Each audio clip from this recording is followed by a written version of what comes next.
G'day guys. Well, I've been looking in the App Store and I've been looking for a bunch of photography and video related apps, and while I was doing that I found this great app for photography called Snapseed.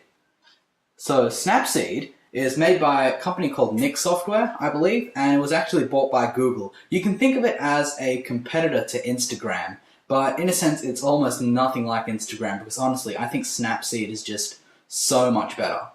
So with Instagram, where you just take a photo, add filters, and then share it to other people that are using Instagram or your friends on Facebook or whatever, Snapseed gives you a lot more in terms of editing.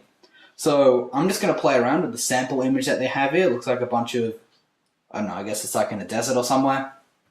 And as you can see here, well, it works in both portrait and landscape. For the sake of the video, I'm going to do it in landscape. You can see here you have a bunch of options. You've got loads of options for customization. So to start off with, if you tap the camera button there, you can take a photo using the camera on the iPad, or you can take one from your camera roll, or you can paste an image if you have one on your clipboard. So the first option here, I'll just go through all the options very quickly. You've got an autocorrect here, and the majority of editing in Snapseed is based on swipes. What I mean by that is you swipe left and right to adjust the effect that you're trying to apply, and you swipe up and down to change various features of that effect. You can all find this if you just tap on the question mark button there. See? All those kind of things. So for example, if I swipe left and right, I'm changing the contrast correction. So if I want to make it like that, then I can swipe up and down to switch to color correction. Then I can swipe like that. And then to apply whatever you do, oh, another thing here, you can always go back if you want to. And if you want to see what the image looked like before you added the effect, just hold the compare button. See, I think that's a really cool feature. And down here you can see the amount of the correction or the effect that you're adding. Then over here you can undo that effect if you want to, or hit apply to apply the effect. And as you can see, powered by the A5 processor, the iPad mini does this fairly quickly. So let's look at selective adjustment. This works around using control points, and you can change various parts of the image. So for example, I can tap add, and then I'll tap, say, the tree there. You can see here it's created a control point. If I select that control point again, I can pinch to change how big that control point is. And from here you just use the same series of swipes, and you can see here it's got brightness selected, so I can change the brightness of that specific area if I wanted to. I can go down to contrast and change the contrast of that area if I want to. I can go down to saturation and increase the saturation if I wanted to. And as usual, hit apply. Tune image. So you can, again, just change the brightness, saturation, contrast, and the white balance. So it's just some really cool things you can do with Snapseed. So straightening and rotation works as you would expect it. Cropping, again, just like select a certain part of the image and then it'll crop the image to that.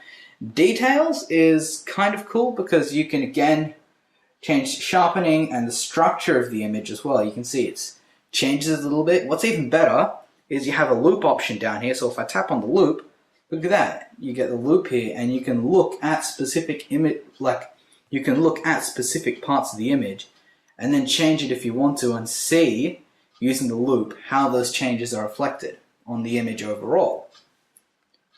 Now I've got here a black and white option. As the name suggests, it really just turns to black and white. You can change the brightness, the grain, and the contrast. But I think this image looks a little better without a black and white effect on it. We've got here a vintage films option. You can see there's now a style button down here. Tap on that. You get a bunch of various styles you can pick. So for example, you see, that looks a lot more like Instagram, I reckon. I think that one looks pretty cool, so I'll go with that. Again, you can slide to change the brightness, the saturation, the texture strength. You can see there is a texture here. You can change how strong that texture is. You can even change the texture here. So say for example, if I want that texture.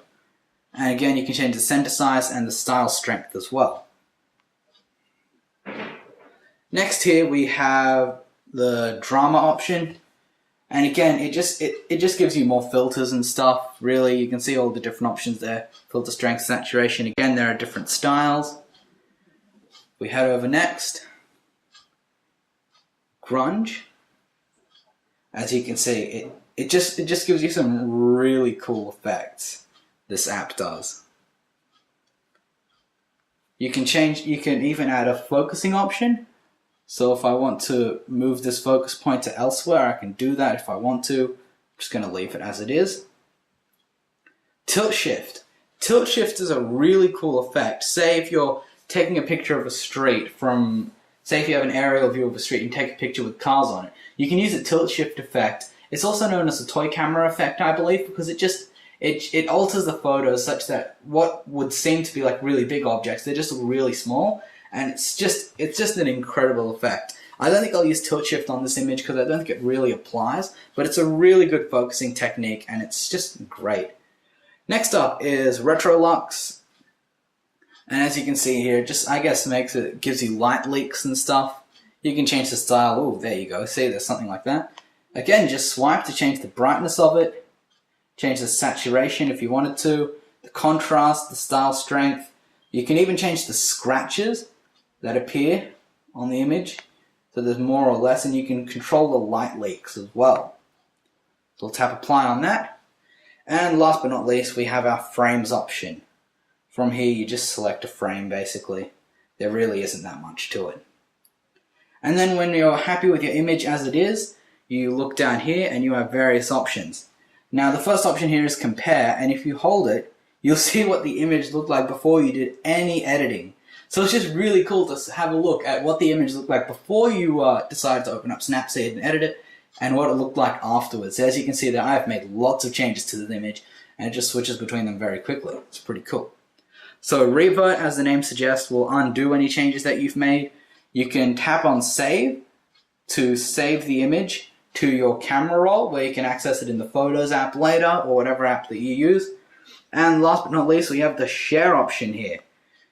Now, as you can see, there are lots of sharing options. You can share here to your Google Plus circles. You can send an email to someone with the picture as an attachment. You can tweet it. You can share it with your friends on Facebook. You can open it in different apps. You can copy the image. And if you have an AirPrint enabled printer, you can print it.